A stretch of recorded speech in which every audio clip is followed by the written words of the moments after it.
Avez-vous le souvenir d'une journée où tout vous a semblé se dérouler négativement? Celle-ci a commencé par votre réveil, qui ne s'est pas déclenché.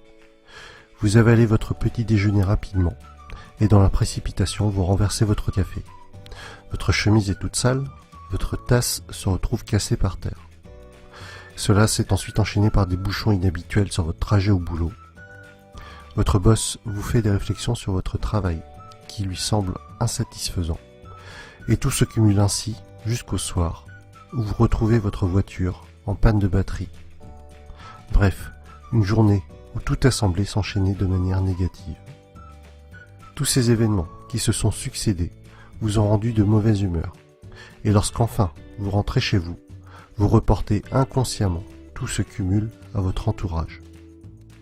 Résultat final, votre journée, vous l'avez considérée comme un échec, et vous priez pour ne plus jamais en vivre d'autres de ce type.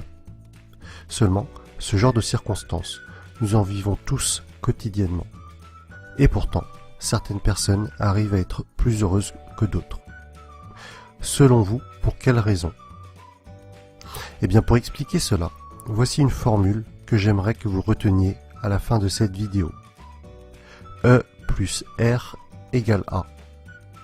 E représentant un événement extérieur, une circonstance. R, votre réponse ou réaction à cela.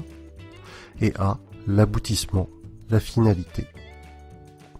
Selon Eckhart Tolle, la cause première du malheur n'est jamais la situation, mais toujours les pensées qui concernent celle-ci. Autrement dit, quelles que soient les circonstances qui vous parviennent ou qui vous entourent, c'est votre réponse à celle-ci qui va déterminer si vous allez être heureux ou malheureux, plus fort ou affaibli. Et que se passerait-il si vous considériez chaque échec plutôt comme une leçon pour que vous deveniez meilleur la prochaine fois?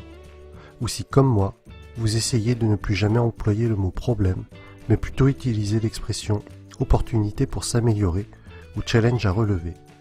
Ne serait-ce pas plus bénéfique? Si on reprend notre exemple du début de la vidéo, si cette fameuse tasse qui s'était renversée sur vous ce matin-là et qui s'était cassée n'était plus un si gros problème après tout, et que, plutôt que de vous énerver inutilement, vous rendant de mauvais poils, vous vous félicitiez sur le fait d'avoir réussi à contrôler vos émotions, votre colère, eh bien votre humeur immédiate aurait été meilleure et votre journée n'aurait pas démarré si négativement. Et si, durant cette même journée, le fait d'avoir votre voiture qui tombe en panne le soir devenait l'occasion pour vous de demander à un de vos collègues de l'aide? Est-ce que ça n'aurait pas été une bonne opportunité pour améliorer vos relations avec ce dernier? Vous voyez qu'au final, sur ces exemples, le cumul de la journée n'aurait pas été si catastrophique après tout, et votre comportement le soir n'aurait pas été le même auprès de vos proches. Vous voyez donc bien qu'il est possible de retirer du positif dans ces situations, malgré ce que nous avions évoqué au début. Un livre qui illustre parfaitement ce principe est Découvrir un sens à sa vie de Viktor Frankl, traduit de l'anglais Man's Search for Meaning.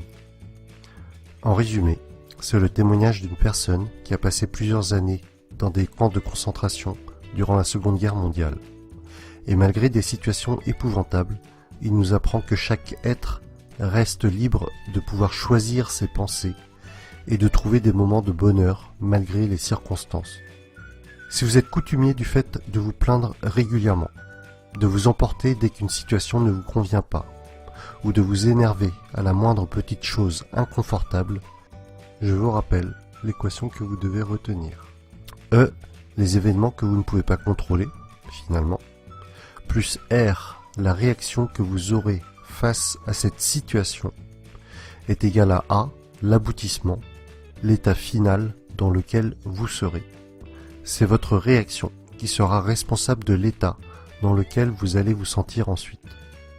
En d'autres termes, vous êtes en capacité de décider d'être heureux ou pas en fonction des réactions que vous aurez face aux événements. Soyez maître de ces réactions. Ayez conscience que vous avez la liberté de choisir. Cela vous aidera à mieux vous contrôler plus tard. Et voilà pour cette nouvelle vidéo que j'ai surnommée le choix du bonheur. J'espère qu'elle vous aura plu. Si c'est le cas, mettez-moi un pouce j'aime en bas à droite.